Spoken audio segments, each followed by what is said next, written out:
Now, here's something that might blow your mind. So as I'm doing research, which I like to do, I come across this company last month, and I watched this particular company.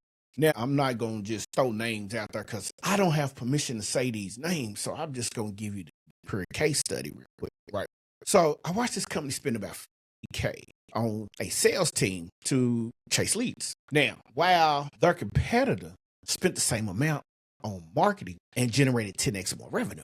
Now, I'm sitting back watching this because in business, you have to study a wide variety of companies in your niche. Now, these two companies, same industry, similar products, not the same, but similar.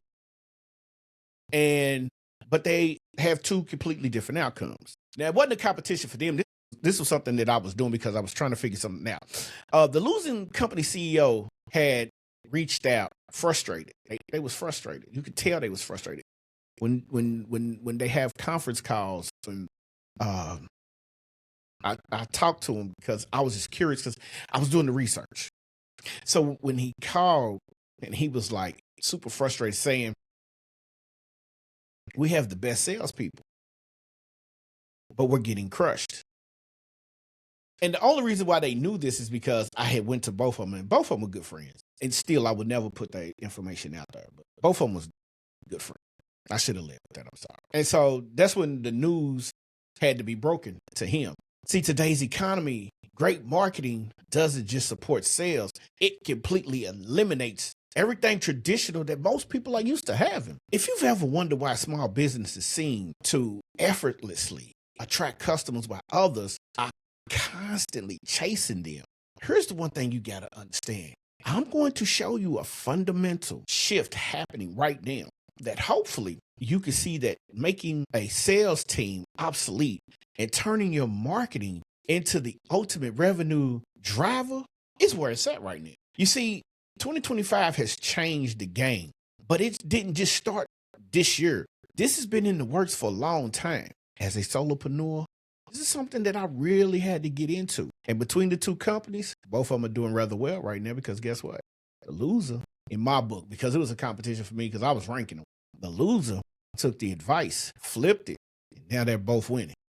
All right, so buckle up. Let's get ready to get into this, and let's make something happen. Y'all with it? I'm with it. Let's get cracking.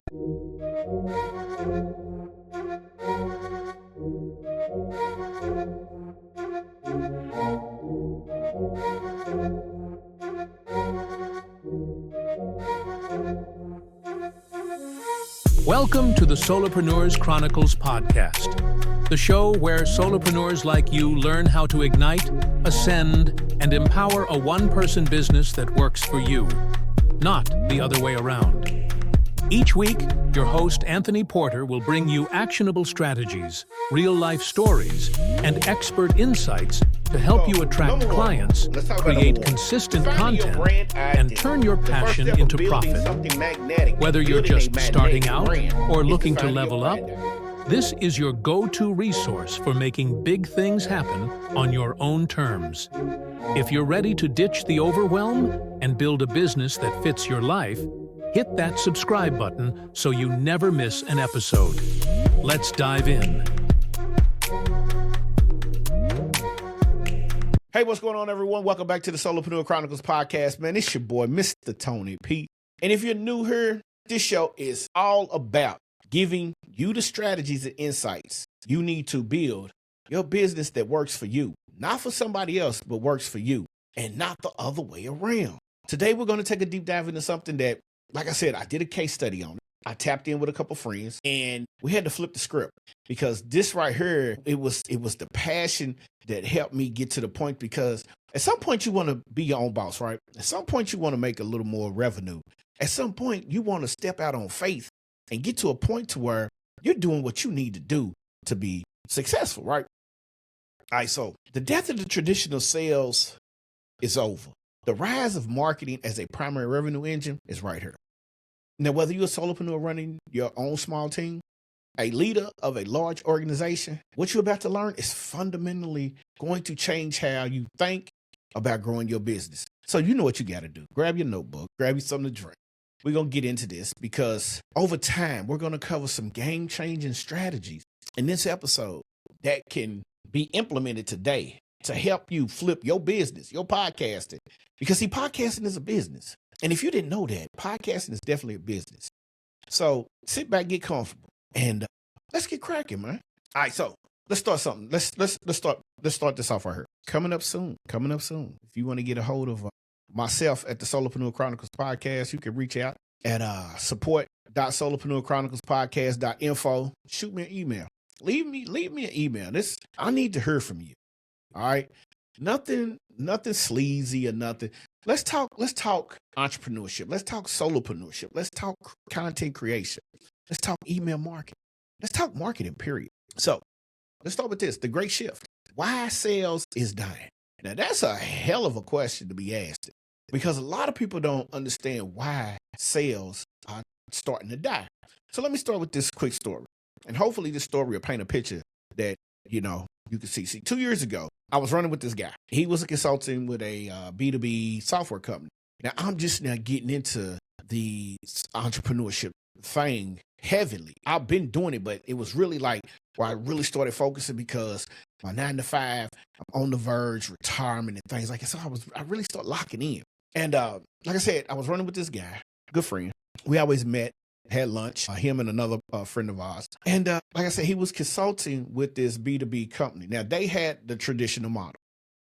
Marketing generated leads, sales calls to those leads, and hopefully those calls would close those deals, correct?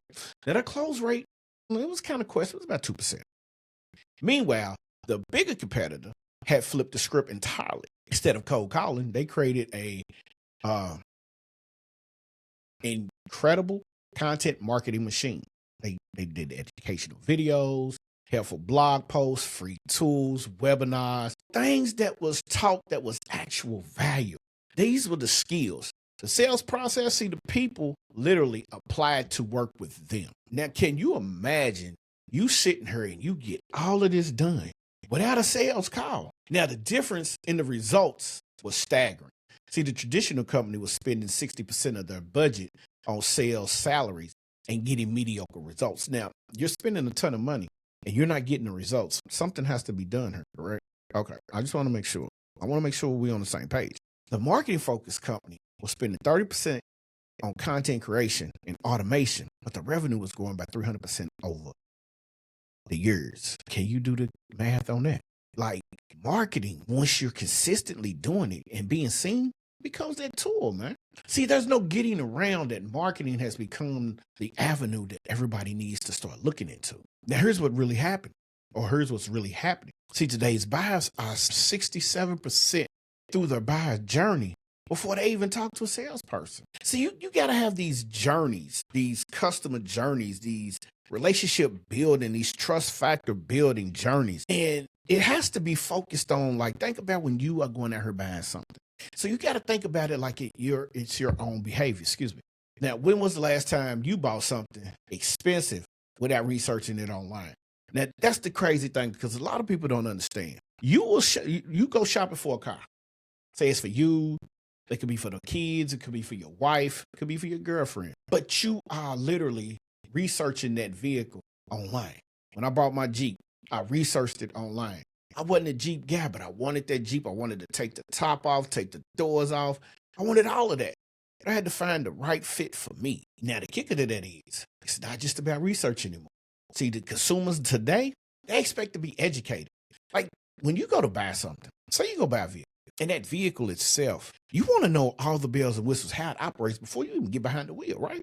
You want to know the ins and outs. You want to know if it's luxury, if it's not. You want to make sure that this vehicle that you're purchasing fits your criteria. And that's the same that when you have a product, a service that you are offering to someone. They want to be entertained. They want to be educated. They want to be inspired before they buy. You can't just pop off and be like, shit, yeah, buy this. No, you have to be able to get them to, you have to be able to build the trust factor. You have to be able to literally walk them through a customer's journey in order for them to understand and say, okay, Dave broke this down to me. I understand. I see the vision. Let me purchase this. And never talk to them. See, they want to feel like they already know, like, and trust you before any sales conversations happen. And that's how you got to do. So like like with the community, the Legacy Builders network, the community that is getting ready to be up and running, finally, after months of going through trials and tribulations, finally, you have to understand that we got to build trust before I could even offer anybody anything. Trust a free community. And that's how we're going to rock it out. All right. Now, we got that out of the way. We gave you the appetizer. Now let's get into the main course. All right. So we're going to talk about the 4 pillars of marketing that beat sales anytime, any given day. Now, pillar number 1, authority first content strategy. Well, see, you're going to break it down. I sure is. Because see, the authority first content strategy, the first pillar is establishing authority before you even ask for a sale. This isn't about posting random content. It's about becoming the go-to expert in your space. Now, here's what that looks like in practice. Instead of calling prospects and saying, hey, want to buy my accounting software? Man, how about you create some content that solves the actual problem? Maybe it's a YouTube series called the 5-Minute Finance Fixes, or a weekly newsletter that holds you accountable with actionable tax tips. See, I learned from watching companies like HubSpot, Think Media, Circle of Greatness, Social Proof Podcasts. I watched these companies. They didn't build a $1 billion company by having a great sales team or a great salesperson.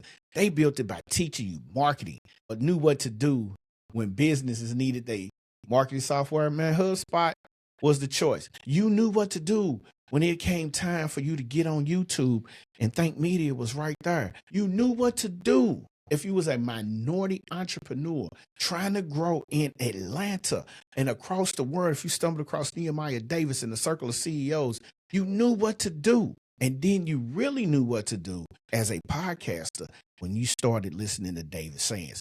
Now, if you think I'm talking about somebody, I am, because I'm talking about myself. Each one of these pillars that I just brought to you is a key. The key to them are this.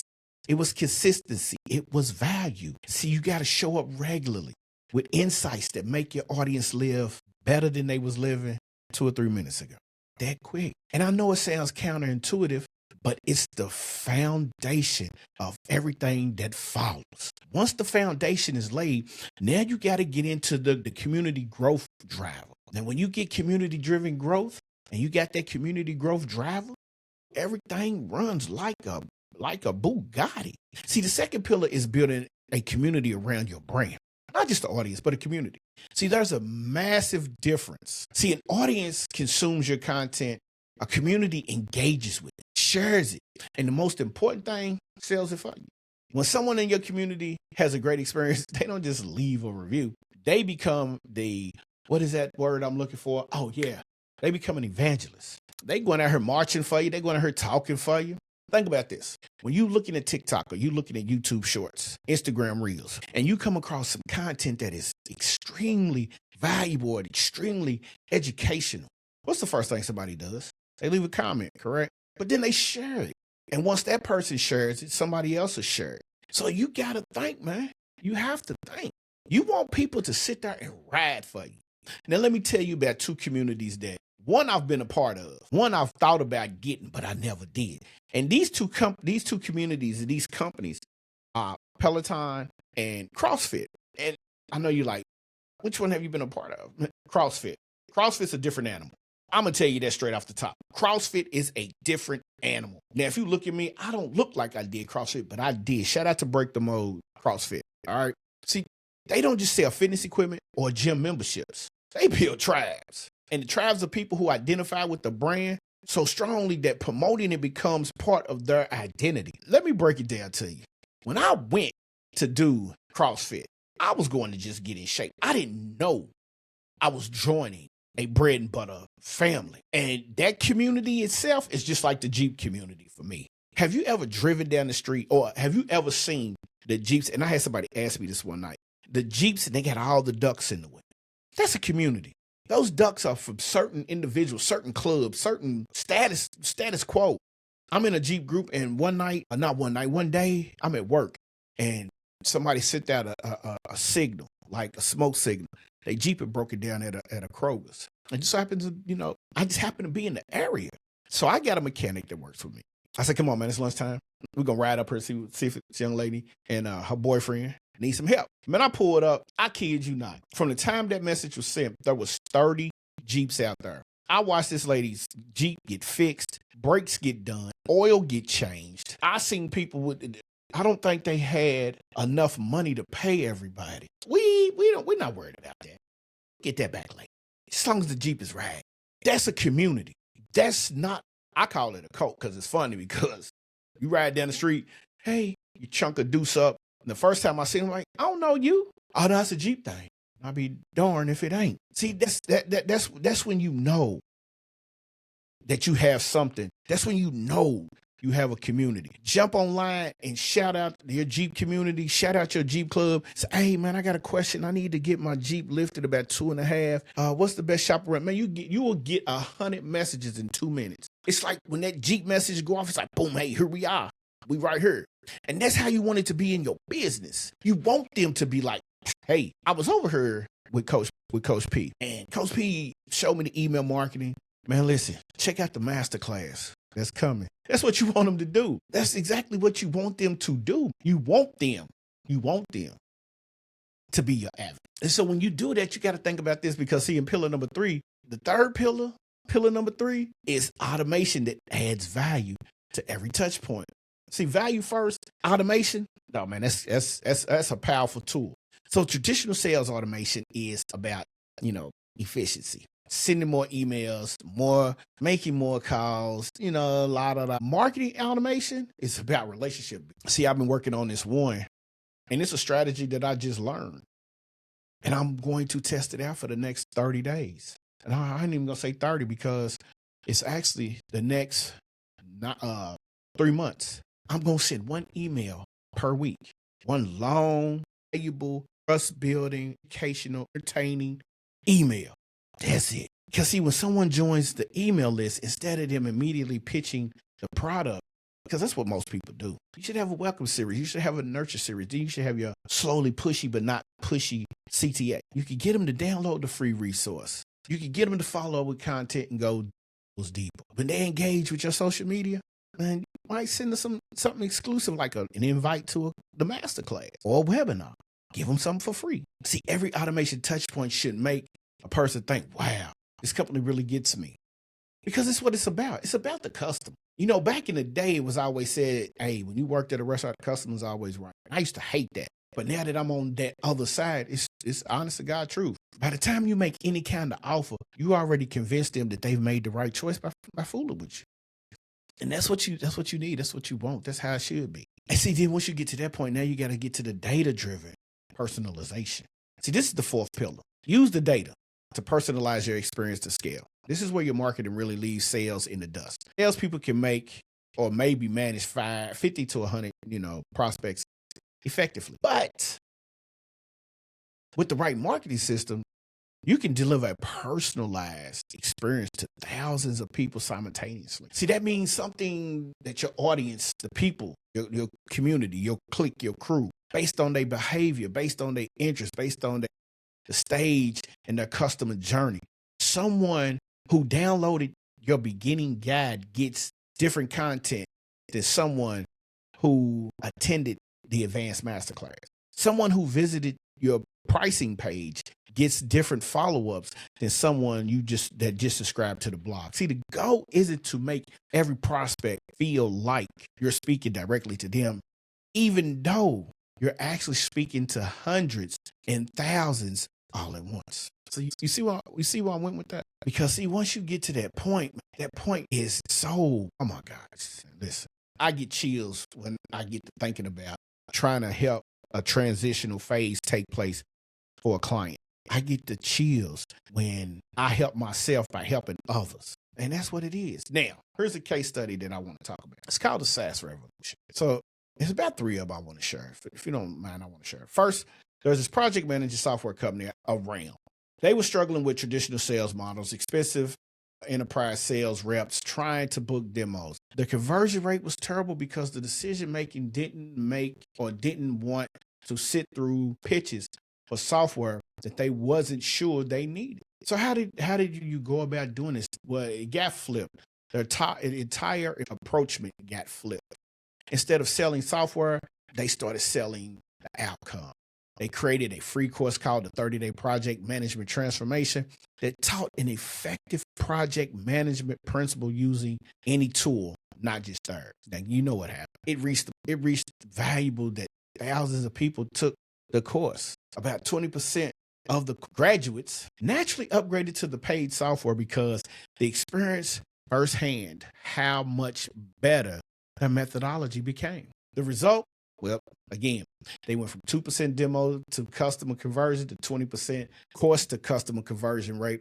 Same product, completely different approach. See the outcome? All right. Number 2, local service businesses. You probably got some HVAC companies in your area. Traditional HVAC marketing is all about being there when someone's air conditioner breaks down. But this company decided to go proactive. They started a YouTube channel called the Home Comfort Academy, where they was teaching homeowners how to maintain their HVAC systems to improve energy efficiency and recognize when they needed professional help. Instead of waiting on emergency calls, they became the trusted they became the go-to person that people turn to for all their home comfort questions. When these views, kind of elevated, needed HVAC work, hey, who do you think they reached out to? See, the average customer value tripled because people weren't just calling them for emergency repairs. They were engaging with them for planned maintenance, upgrades, and system replacements. They became the go-to. And then last but not least, this is one of my favorites because this is one that I've done and I've been doing. And that's the e-com brand. This example is the brand selling outdoor gear. For me, I sell popcorn. Now, instead of competing on price, they created a lifestyle brand around outdoor activity. I created a lifestyle brand around about family time and movies. See, they launched a podcast interviewing interesting adventurers. They, created trail guides for popular hiking destinations. And then they built a community of outdoor enthusiasts. Marketing became their content that people actively sought out and shared. That was so genius. And then it wasn't about the selling the product. They were selling a lifestyle. Like they was truly out here telling you this is how you could get down in the lifestyle. And when people wanted to live their lifestyle, their products became the obvious choice. So now you know. All right. So now you know. So how do you actually implement this? Here's the roadmap. First one, phase 1, weeks 1 through 4, the foundation. Start by auditing your current approach. How much time and money you are spending on direct sales activities versus value content activities. Most businesses are shocked by this ratio. Then you identify the 3 biggest problems your ideal customer faces, and then you can actually solve this. So you're going to give them the solution, not the product problem, life problems or business product problems or emotional problems. You're giving them the solution. Phase number 2, you want to get some content creation on. And that's weeks 5 through 12. Create 1 piece of content per week to address these problems. This could be a blog post, video, podcast, even social media series. The key is consistency and genuine value. Don't worry about promoting your product in this content. Focus entirely on being helpful. This is the selling will happen naturally, but later on down the road. Right? All right. So phase number 3, you want a community build. Start gathering your audience in one place where they can interact with each other and with you. Might be a Facebook group, Discord server, school group, ID networks, things like that. All right. Engage with them. The goal is to shift them from broadcasting to conversion. All right. Number 4, systematically follow up. This is weeks 21 through 28. And basically what it is, man, now you can start building an automated sequence that continues to add value, even after people are gradually introduced to your solution. Remember, every email should be valuable, even if the person never buys anything. I don't care if somebody buys. At the starting point, what you want to do is you want to make sure that they get that value. That's what we're focusing on, man, value. And then phase number 5, this is after month 7 and on, because this is a 1-year plan. You're doing this for a year. You want to optimize and scale. Use data to refine your approach. What content performs best? Which community discussions generate the most engagement? And what follow-up sequence has the highest conversion rate? Double down on what's working and eliminate what isn't. Damn. All right.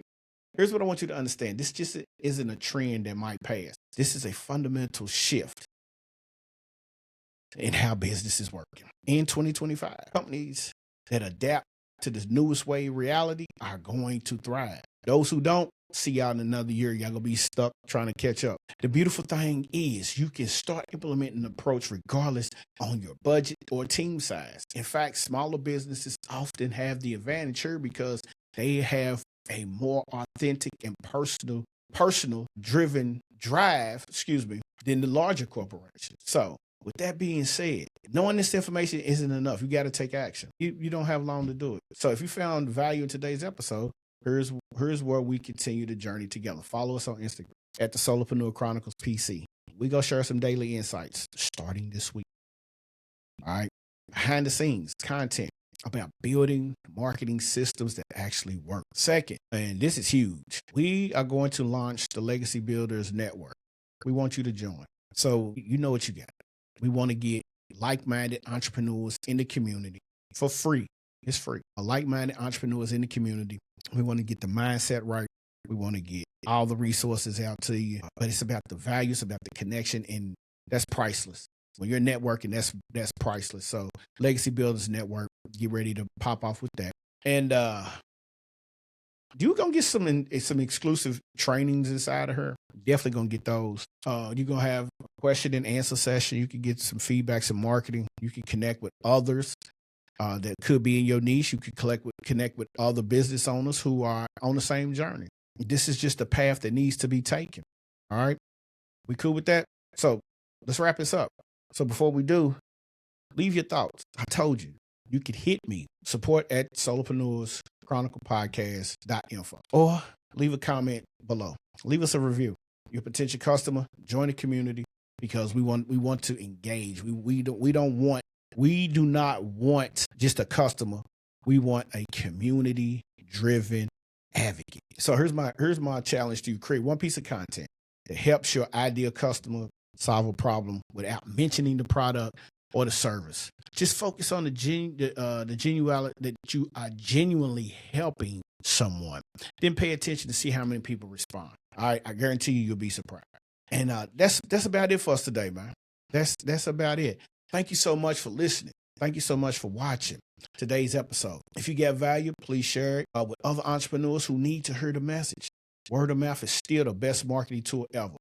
And I'm going to see y'all in the next episode. We are going to dive into some content frameworks generated the most engagement and conversion. But until then, keep building those relationships. And I'm going to talk to y'all later, man. We out of here. Peace.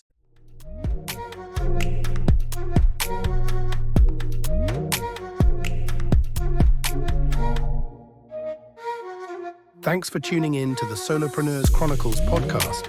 I hope today's episode gave you the insights and inspiration you need to take the next step in your business journey. If you enjoyed the show, do me a favor, subscribe, leave a review on Apple Podcasts or Spotify, and share this episode with a fellow solopreneur. Your feedback means the world to me and helps us reach more people just like you. Let's thank our producers of the show, Sincere and Charlie Straughter, Rhea Cash and Theory Porter. So don't forget, for more tips, tools, and resources, subscribe to the show. So just keep building, keep growing, and I'll see you next time.